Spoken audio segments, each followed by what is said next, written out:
let's change the subject into your producing career. And so you have recorded many artists, and you have people that you've worked with over the years.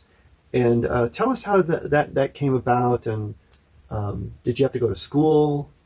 I think the biggest learning experience I had was when I moved to Virginia from Arizona, and it was just a shock because the music was just so different. And where the studio was that I happened to be recording in, I was the second engineer in that studio. There was just a variety of music, most of which I never even heard in Arizona. It was just, it was radically different because it was in close to the Appalachian Mountains, and we had a big mix of different things. And it was a college town. So we had a cappella groups coming in from the university and different rock bands, indie rock bands mostly, that were coming into the studio. And then we had a lot of folk music and bluegrass and Americana at the same time. Wow. And country. So it was a mix of all these different things. And as well as reggae and ska, that kind of music was happening at the same time. And this was all that's great. During the Dave Matthews era, when Dave Matthews was really big. And they happened to live in the city where I was acting as a session drummer and a studio engineer at the time. This was in about maybe around 94 time frame. I was going to say early, mid-90s. And so I ended up recording a lot of those guys, the Dave Matthews Band, and I even collaborated with most of the members on some different albums. And really? Yeah. And that's great. So I did that, and we did all the different music. It taught me a lot, but it was over a 4-year period. And then I ended up moving back here, and I took all of that with me. And from then on, I just started expanding but at my own studio. So I had my own studio, and I would use a PC at that time and a digital audio workstation. In fact, it was the very first digital audio workstation. It was Micro Technology Unlimited. MTU was the name of it. And I was a beta tester for that company. So I had a hand in starting the whole DAW movement. Really? Yeah, this was the first. This was the first DAW in existence. It was before Pro Tools. I've done programming for Korg and Kurzweil, and EMU was another company I did some work for. I would do samples for them and actually program on those synthesizer. I think I also worked on the Korg T series, so T1, T2, and T3. I developed a lot of sounds for at the time too. So I have a hand in that stuff too. But I'm sitting next to a guy who pretty much invented this stuff. Awesome.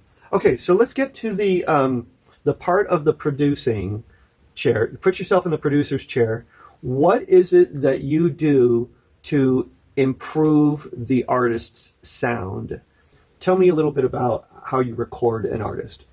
Basically, I'll take very small ideas and I'll produce those ideas from the ground up, and I'll add instrumentation to those ideas, to full productions of a whole song, and I'll do composition of the song.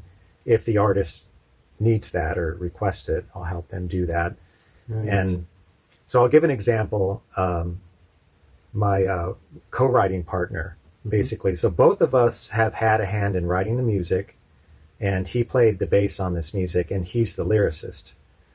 And what I do is I basically, on this particular artist, I play all the drums and I write the vocal melodies. So I'll take his lyrics and I'll write the melodies for those lyrics, and I'll come up with the phrasing so that it fits within the music, basically. And I might change a lyric here and there, delete some or add some other lyrics to make it really fit within the composition well. Yeah, and it usually starts with the music. So we'll have the music, and then the lyrics will come later, and then the melodies will come after that. One of my songwriter friends calls it the flow.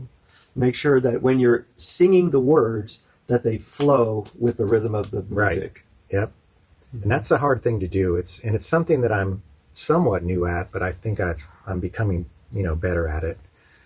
But most artists will just come to me with an idea, and it's usually, sometimes it's as small as a lyrics and a vocal melody. So it's someone just singing their lyrics and the melody to it, and there's nothing else. I've had that before too. And then other times they'll have a guitarist, an acoustic guitar, playing with the vocals. And so I can use that and build upon that.